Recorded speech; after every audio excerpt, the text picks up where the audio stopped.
রাতে সেই রিসোর্টের হল রুমে নেমে আসা নীরবতা যেন এখনো কাটেনি। আলো জ্বলছে, মানুষ আছে, ক্যামেরা চলছে, কিন্তু পরিবেশটা আর আগের মতো নেই। যে জায়গাটা কয়েক মিনিট আগে ছিল এক ধরনের উদযাপন, সেটা এখন হয়ে গেছে এক ধরনের আদালত, যেখানে একজন মানুষ তার নিজের অহংকারের বিচার নিজের চোখে দেখছে। ইয়াসিন এখনো চেয়ারে বসে আছে, তার শরীর স্থির, কিন্তু ভেতরে ভাঙচুর চলছে। তার মনে হচ্ছে সে যেন একটা দুঃস্বপ্নের মধ্যে আটকে গেছে, যেখান থেকে বের হওয়ার কোনো রাস্তা নেই।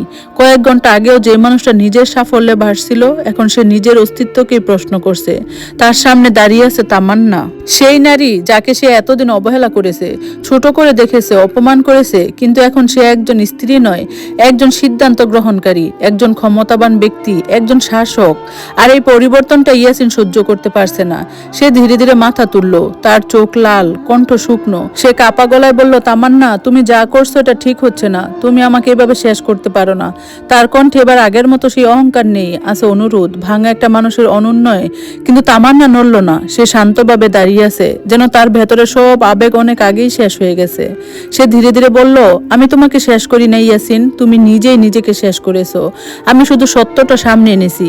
ইয়াসিন এক মুহূর্ত চুপ হয়ে গেল, তার মাথার ভেতরে পুরনো স্মৃতিগুলো ভাসতে লাগলো। সেই দিনগুলো যখন তামান্না তার জন্য রাত জেগে অপেক্ষা করত, যখন সে অসুস্থ থাকলে তামান্না নিজে ঘুম হারিয়ে তার পাশে বসে থাকতো, যখন সে নতুন চাকরি পাওয়ার পর তামান্না সবচেয়ে বেশি খুশি হয়েছিল। সেই মানুষটাই কি এখন তার সামনে দাঁড়িয়ে আছে, নাকি সে কখনোই তাকে ঠিকভাবে চিনতে পারেনি? হঠাৎ তার ভিতরে একটা ভয় ঢুকে গেল, ভয় নয় বরং বাস্তবতার আঘাত। সে উঠে দাঁড়ালো, একটু এগিয়ে এসে বলল, আমি জানি আমি ভুল করেছি, আমি স্বীকার করছি আমি তোমাকে কষ্ট দিয়েছি, কিন্তু মানুষ বদলায় তামান্না, আমাকে একটা সুযোগ দাও, আমি সব ঠিক করে দেব। এই কথাগুলো বলার সময় তার কণ্ঠ কাঁপছিল, চোখে পানি জমে উঠছিল। সে সত্যিই ভেঙে পড়েছিল, কিন্তু তামান্নার চোখে কোনো নরমতা এলো না। সে একটু মাথা নেড়ে বলল, তুমি বদলাওনি ইয়াসিন, তুমি শুধু ধরা পড়েছো। এই কথাটা যেন সবচেয়ে বড় আঘাত দিল। ইয়াসিন থমকে গেল। তামান্না ধীরে ধীরে সামনে এগিয়ে এলো। তার হাঁটার মধ্যে কোনো রকম তাড়াহুড়া নেই, কোনো আবেগ নেই, প্রতিটা পদক্ষেপ যেন সিদ্ধান্তের প্রতিধ্বনি। সে বলল, তুমি যখন আমাকে শাড়ি পরাতে দেখছিলে, তুমি একবারও ভাবনি আমি কষ্ট পাবো কিনা? শুধু তুমি ভেবেছিলে তোমার ইগো ঠিক আছে কিনা। সে একটু থামলো। আর যখন তুমি আমাকে লজ্জা বলেছিলে, তখন তুমি একবারও ভাবনি আমি কে ছিলাম তোমার জীবনে? ইয়াসিন চোখ নামিয়ে ফেললো। তার ভেতরে সব শক্তি যেন নিঃশেষ হয়ে যাচ্ছে। হলরুমের মানুষগুলো এখন ফিস ফিস করছে, কেউ কেউ ভিডিও করছে, কেউ কেউ চুপচাপ দেখছে, কিন্তু কেউ আর আগের মতো নেই। তামান্না আবার বলল, তুমি বলেছিলে আমি তোমার স্ট্যাটাসের সাথে মানাই না, তুমি ভুল ছিলে। আমি কখনোই তোমার স্ট্যাটাসের অংশ ছিলাম না, তুমি ছিলে আমার জীবনের একটা পরীক্ষা। এই কথাটা বলার সময় তার কণ্ঠে এক ধরনের ক্লান্তি ছিল, কিন্তু সেই ক্লান্তির মধ্যে শক্তি লুকানো ছিল। ইয়াসিন হঠাৎ আবার বলল, তাহলে কি সব শেষ? 7 বছর, সবকিছু? তুমি কি এত সহজে সব মুছে ফেলবে? তামান্না তার দিকে তাকালো। এবার তার চোখে একটু নরমতা ছিল, কিন্তু সেটা করুণা না, সেটা বাস্তবতা। আমি কিছু মুছি না, সে শান্তভাবে বলল, আমি শুধু সামনে এগুচ্ছি। এই কথাটা বলার পরে সে পিছনে ঘুরে বোর্ড মেম্বারদের দিকে তাকালো। আজ থেকে ইন্টারনাল এডিট শুরু হবে, কোম্পানির সব ডিপার্টমেন্ট রিভিউ করা হবে। কোনো দুর্নীতি, অবহেলা বা ব্যক্তিগত প্রভাব থাকলে তার শূন্য সহ্যশীলতায় দেখা হবে। তার কণ্ঠে এখন পুরো কক্ষের নিয়ন্ত্রণ। বোর্ড মেম্বাররা মাথা নেড়ে সম্মতি জানালো।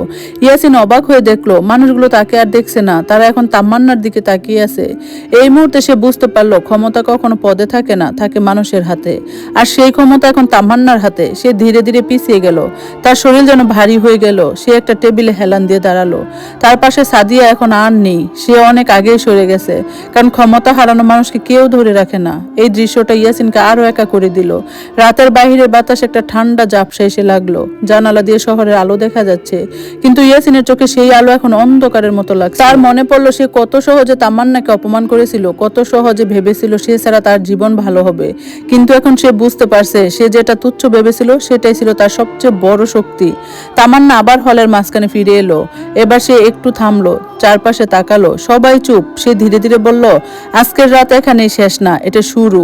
এই কথাটা যেন শুধু অধ্যায়ের দরজা খুলে দিল। ইয়াসিনের পতন এখন শুধু ব্যক্তিগত নয়, এটা পেশাগত, সামাজিক এবং মানসিক। সে ধীরে ধীরে হল থেকে বেরিয়ে যেতে শুরু করলো।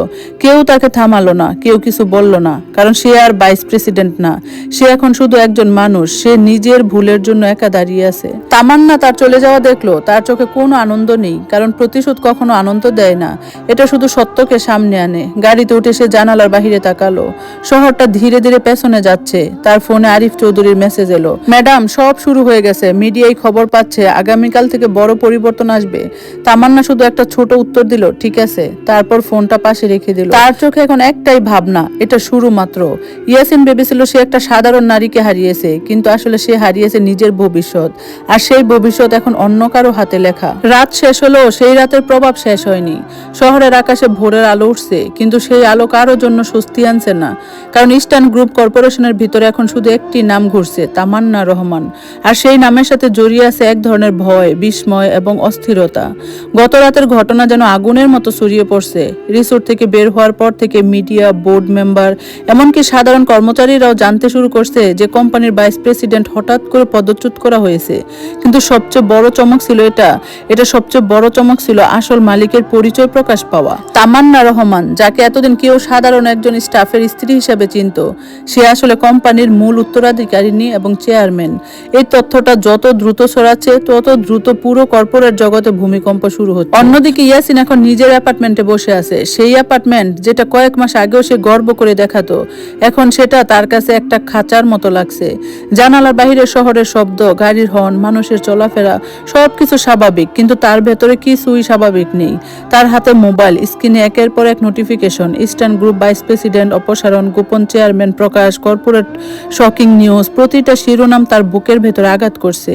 সে ফোনটা ছুঁড়ে ফেলে দিতে চায়, কিন্তু পারে না, কারণ এখন সে জানে এই ফোনটাই তার শেষ যোগাযোগের মাধ্যম।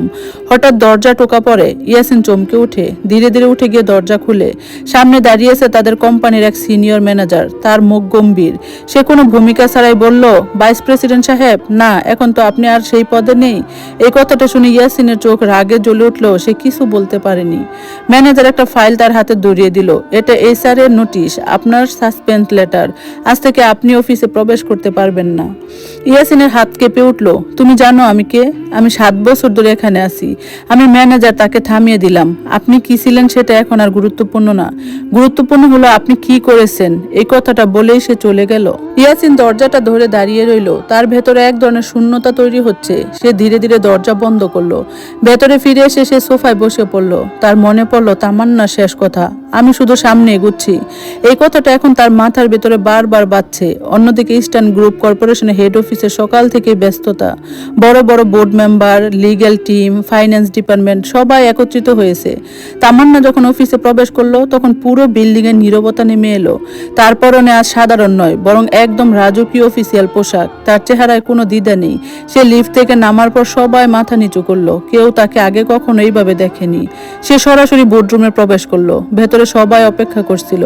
আরিফ চৌধুরী দাঁড়িয়েছিলেন। তিনি বললেন, ম্যাডাম, মিডিয়া কন্ট্রোল করা হচ্ছে, কিন্তু কিছু লিক হয়ে গেছে। কিছু সাংবাদিক আপনার ব্যক্তিগত জীবন নিয়ে প্রশ্ন তুলছে। তামান্না শান্তভাবে বলল, তাদের কাজ কথা বলা, আমাদের কাজ সত্য দেখানো। তারপর সে টেবিলের সামনে বসে পড়ল। আজকের মিটিংয়ে 3টা বিষয় সে বলল। প্রথমে ভাইস প্রেসিডেন্ট অপসারণের পর নতুন কাঠামো, দ্বিতীয়ত অভ্যন্তরীণ দুর্নীতি তদন্ত, তৃতীয়ত যারা গতকাল রাতে ঘটনার সাথে জড়িত বা জানতো তাদের রিভিউ। পুরো রুমে নীরবতা। একজন বোর্ড মেম্বার সাহস করে বলল, ম্যাডাম, ইয়াসিন সাহেব, উনি তো তামান্না। তার দিকে তাকালো। উনি এখন কোম্পানির কেউ না। এই একটা বাক্যে আলোচনা শেষ হয়ে গেল। অন্যদিকে ইয়াসিন এখন শহরের রাস্তায় হাঁটছে। তার মনে হচ্ছে সে যেন কোনো অপরিচিত পৃথিবী ছেড়ে ছিটকে পড়েছে। যেই মানুষটা একসময় অফিসে ঢুকলে সবাই দাঁড়িয়ে যেত, এখন সে নিজের পরিচয় খুঁজে পাচ্ছে না। তার ফোনে হঠাৎ একটা কল আসে, অচেনা নাম। সে ফোন ধরে। অন্য পাশ থেকে একটা ঠান্ডা কণ্ঠ, ইয়াসিন সাহেব, আপনি কি জানেন আপনার বিরুদ্ধে ইন্টারনাল তদন্ত শুরু হয়েছে? আপনার কিছু ফাইল রিভিউ হচ্ছে। ইয়াসিন চমকে যায়, কি ফাইল? অন্য পাশে কণ্ঠে বলে, আপনার কিছু ডিল, কিছু অনুমোদন আর কিছু ব্যক্তিগত সিদ্ধান্ত সব চেক করা হচ্ছে।